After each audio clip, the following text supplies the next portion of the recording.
Hey, welcome back. Today we're going to look at the Alfred Hitchcock, The Early Years, Volume 2 box set. Now, there's 4 films in this set, well, 5 films actually, but 4 films in high definition, and we're going to talk about those. But firstly, I wanted to mention that I had owned all 4 of these in individual releases at some stage. A while ago, I started selling all my Region A Blu-rays for a couple of reasons. Firstly, 4K is region free. That seems to be the future, and region free players are more expensive. If mine packs up, I would rather not shell out for a region free player when the future seems to be 4K region free anyway. So I got rid of my Criterion Foreign Correspondent and Lady Vanishes. And when I saw this coming out, I also got rid of my Young and Innocent and Sabotage Blu-rays from the UK, because this one's going to be packed with special features and is an exciting set. So I thought I'd get this set. So this is from Imprint out of Australia. There is the cover. You can see the nice silvery. The back. And there's the films listed. Now, it contains 5 films because it does contain a extra film in standard definition included as a special feature on the Lady Vanishes box set, called Last Waltz from Vienna, something like that. Not a fan of the film, but it's nice to have it as an extra. So the set opens up like so, and the 4 films sitting there. I've already taken them out, and here is a look at the special features. You can pause that and have a look through, but there's commentaries, introductions, archival interviews. As I said, that whole feature, Last Waltz in Vienna. Really good set of special features, which is great because there hasn't been much of an upgrade in the visual department. They all sound great. I don't know if there's been any upgrades there, but now Sabotage looks about the way it did on my UK version. This one has obviously more special features. Got a nice little cover there. Opens up. There's some internal photo and the disc. And there's the back.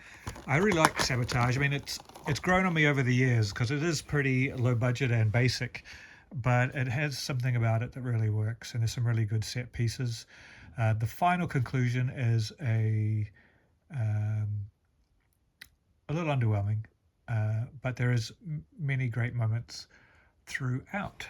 Speaking of underwhelming conclusions, Young and Innocent, one of my favorite Hitchcock films actually, but it has a great sort of reveal climax, but then the actual film's climax is nowhere near as potent. This one here I had, and I think this is either the same or worse. I definitely think there's some scenes that seemed blurrier and wobblier than the version I had from the UK. But I could just be remembering that wrong. But in my mind, I thought this is at least the same, if not worse, than some other things. But perfectly watchable all the same. And of course, great special features and the same sort of setup inside. They all have the photos on the inside cover and the disc there. Next, The Lady Vanishes. Now, I had the Criterion of this, and it's been a long time since I watched that Criterion, a good 3 years. And this one, I would say, seems worse to me. I don't know if that's true, but I don't think it's quite as good as the Criterion, but it's fine. You know, it's a little bit scratchy here and there. Some scenes are not as strong as others, but it's definitely not as wobbly as Young and Innocent. Obviously, it's a more famous title. I actually prefer Young and Innocent to this one. They're made pretty much back to back, but this is a good film with a good reputation, and it's got an okay transfer, and it sounds great. And special features, and the disc is in the player, so you can see the whole photo there from the reverse side of the cover. Lastly, my favorite film in the set, was quite hard to get rid of the beautiful Criterion version of this film, which was a stunner. And when I first put this on, I thought, oh no, they haven't used the Criterion um, transfer. But then when I watched the whole thing, I'm not so sure it's not the same transfer. I could just be having like fond memories of that transfer for what it was at the time. Um, there is a little bit more damage than I remember the Criterion having, but overall, this is a really good transfer. And this is a stunning film with some of the best action set pieces he ever filmed. Like, he honestly did not get much better in the set piece than he did here, right all the way back in 1940. Great film, one top 5 or 6 Hitchcock for me. And there's special features, and then inside, same sort of thing.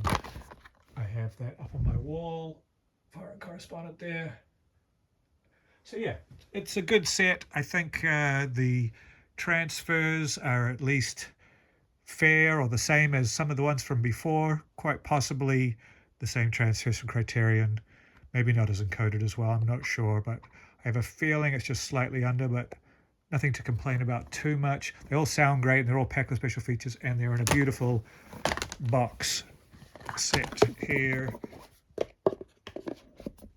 which looks good on the shelf when you put it like this, and you can see the titles there. So I'd say it's worth getting, especially if you don't have these titles already, or if you want them all in region B, or I believe these are actually region free, as most of the imprint stuff is. And thanks for watching.